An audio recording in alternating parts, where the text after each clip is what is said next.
Hi, and welcome to the Devon Weekly Client Webinar. Great to have you along once again. Joined this week by Portfolio Manager Tama Willis. G'day, Tama. Good morning. Great to have you along. So yeah, plenty to catch up on. There's been a lot going on. I suppose one thing is China relaxing its requirements for inbound travellers. How do you see that? Any implications for the resource sector? Yeah, I think that reflects partly that at the moment there is fewer cases in China. They seem to have got control over the outbreak. That's encouraging for the economy in terms of starting back, ramping back up fully.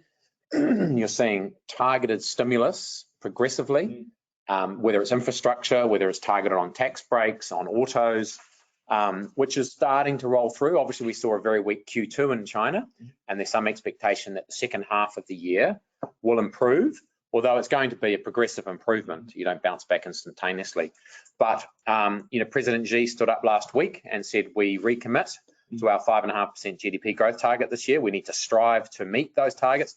Now, they probably won't meet 5.5%, but it does suggest that you're going to see ongoing stimulus and efforts to lift growth, because unemployment's heading towards 7% now, and for a one-party rule that needs stability, unemployment amongst 16 to 24-year-olds running at close to 20%. Now that's not sustainable. They need to get that under control. So that's probably why you'd expect growth to pick up. So that's fairly somewhat encouraging for the resource sector. Given if you look at Q2, we have seen overproduction in steel relative to demand in China, because the steel companies ramped up production aggressively. Now the demand's not quite there. So we need to see the stimulus coming through in the second half of the year to keep prices supported. So iron ore has been bouncing around, but last recent week it's been a bit stronger after falling. And I think that reflects the market in China and traders in China looking forward and saying, we're going to get more stimulus. We expect more support. So in that sense, we've just added mineral resources back to the portfolio. It has been weak. We see the lithium market being pretty supported as China's ramps up its EV stimulus. So prices are still at record highs there, although we expect some retracement. Earnings and cash flows should really start to flow through. And the other factor, which may be a little bit of a little bit harder to understand if you don't know the iron ore market very well, but simplistically, mineral resources produces a lower grade iron ore, which is less iron content in the iron ore. And when steel production in China is a little bit weaker, the mills like to buy cheaper ore. So it's in demand. So that plus lithium and a valuation, which is very cheap, makes us think after the 30% share price correction, it looks interesting again. Great, and I know you've had some great outcome on minerals at various points. So well done there as well.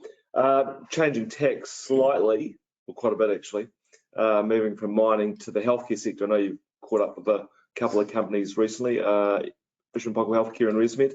What can you tell us? Yeah, so we caught up with a whole range of healthcare companies. ResMed, CSL, Paykel. Most notable ones, I'd say, ResMed and CSL. And these are businesses. What we really like about them is we can see a pathway for both for 15% plus EPS growth for 3 years, regardless of the cycle. Regardless of whether there's a recession or not, I see that sort of earnings growth. So you've got a high clarity. Now, why? Listening to ResMed, obviously everyone knows that there's a big Philips recall for flow generators, which has hit Philips very hard. Now they're aiming to finish that recall by the end of this year. It looks like it will slip well into 23, but that will be confirmed over time. Now ResMed's had issues with chips, getting enough chips to ramp up devices into that.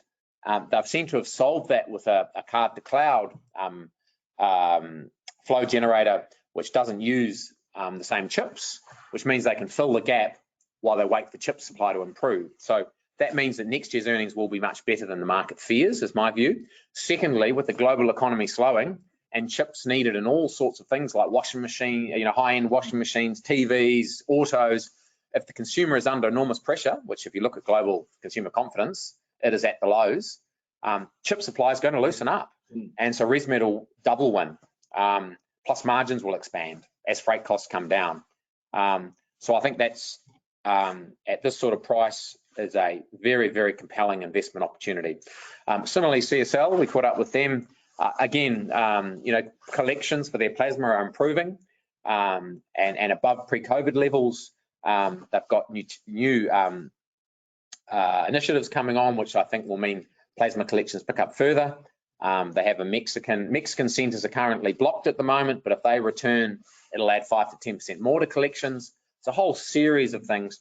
And then they've got the Vifor acquisition, which we expect to close in the next couple of months, which will add 12% to earnings. So they'll report their result. We think they'll guide well. We still think they're going to do 17% earnings growth this year. We think there's opportunities for them to do similar the following year, if not more. What a great business, what a great investment, what a great opportunity.